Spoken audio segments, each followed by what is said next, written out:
Praise the Lord. கர்த்தருக்கு மகிமை உண்டாவதாக.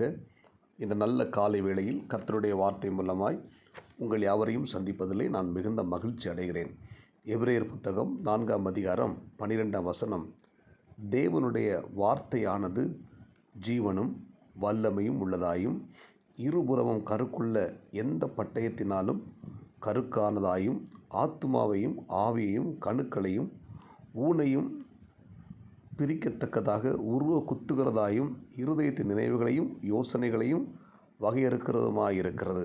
அன்பான தேவனுடைய பிள்ளைகளே, நம்முடைய கரங்களில் தேவன் கொடுத்த வேத புத்தகம், தேவனுடைய வார்த்தை இருபுறமும் கருக்குள்ள பட்டயமாக கருதப்படுகிறது.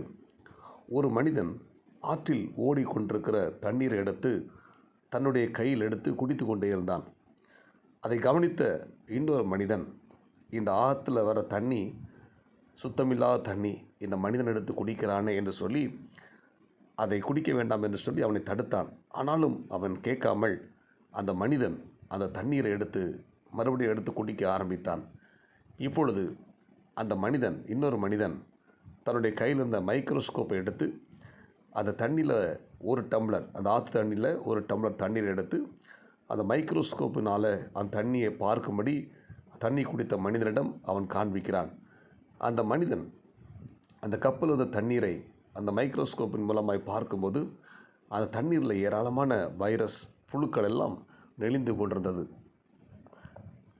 இதை கவனித்த அந்த மனிதன் தன்னுடைய அந்த மைக்ரோஸ்கோப்பை உடைத்து போட்டு தண்ணீரை மீண்டும் பருக ஆரம்பித்தான்.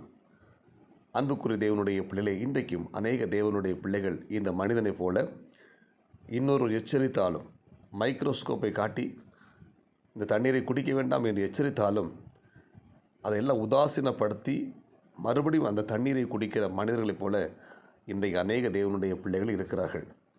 வேத புத்தகம் இந்த மைக்ரோஸ்கோப்பை போன்றது. நாம் செய்கின்ற செயல்கள் எத்தன்மை உள்ளது என்பதை அப்படியே படம் பிடித்து காட்டிவிடும். பல சமயங்களில் வேதத்தின் மூலம் நாம் செய்கிற செயல்கள் தவறானது, அருவருப்பானது என்று அறிந்து கொள்கிறோம். அதன் பின்பும் நாம் செய்யும் அருவருப்புகளை நிறுத்தாமல், இந்த வேதம்தானே நான் செய்பவைகளை தவறு என்றும் அருவருப்பு என்றும் அதற்கு தண்டனை உண்டு என்று சொல்லுகிறது என்று நினைத்து வேதத்தை புறங்கணித்து விட்டு அதை ஒதுக்கி தள்ளி விடுகிறோம். அன்புக்குரிய தேவனுடைய பிள்ளைகளே, நீங்கள் வேத புத்தகத்தை வாசித்து பார்த்தீங்கன்னா, எரேமியா தீர்க்கதரிசியினால் உரைக்கப்பட்ட தேவனுடைய வார்த்தைகளை அந்த அடங்கிய வேத புஸ்தகத்தை சுருளை அதை வாசித்த அந்த யோகாக்கீம் என்கிற ராஜா மிகுந்த கோபமடைந்தான். அதிலிருந்து தேவனுடைய வார்த்தைகள் 3-4 பத்திகளை வாசித்த பின்பு அதற்கு அவன் செவி சாய்க்காமல் அந்த புஸ்தக சுருள் தானே என்று தனக்கு வரப்போகிற தீமையை கூறுகிறது என்றும், எனவே அதை என்ன செய்கிறேன் பார் என்று சொல்லி சூரிய கத்தினால் அதை அறுத்து சுருள் அனைத்தையும் கணப்பில் அக்கினியில் வெந்து போகும்படி எரிந்து போட்டான். புத்தக சுருள் எரிந்து போனாலும் யோயாக்கீமை பற்றிய தீர்க்க தரிசன வார்த்தைகள் அவனை நிறைவேறினது. அவன் சிறை கைதியாக பாபிலோனுக்கு கொண்டு போகப்பட்டான். அன்புக்குரிய தேவனுடைய பிள்ளைகளே, வேத புத்தகம் நாம் வாசிக்கும்போது நம்முடைய குறைகளை அது சுட்டி காட்டும்போது அதன் மேல் நம் கோபத்தை காட்டுவதை விட வேதம் சொல்வதை கேட்டு கவனித்து நடந்தால் அது நமக்கு மிகப்பெரிய ஆசீர்வாதத்தை உண்டாகும். ஆமென்.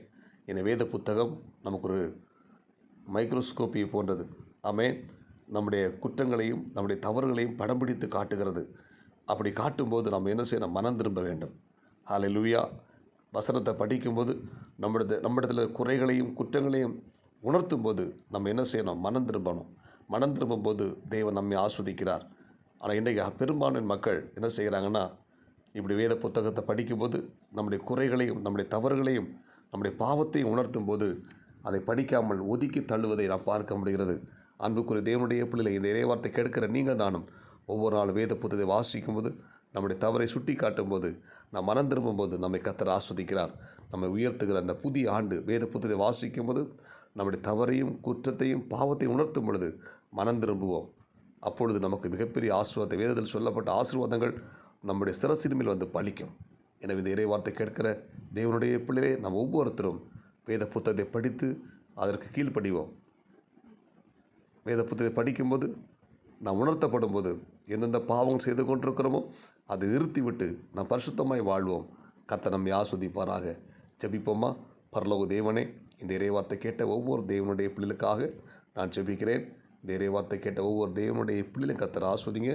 வேத புத்தகத்தை படிக்கும்போது எச்சரிப்பின் சத்தத்தை கேட்கும்போது இந்த வேத வசனங்களை படிக்கிற ஒவ்வொரு தேவனுடைய பிள்ளைகளும் தங்கள் தவறை உணர்ந்து பாவத்தை உணர்ந்து மனம் திரும்பி வாழ உதவி செய்வதாக.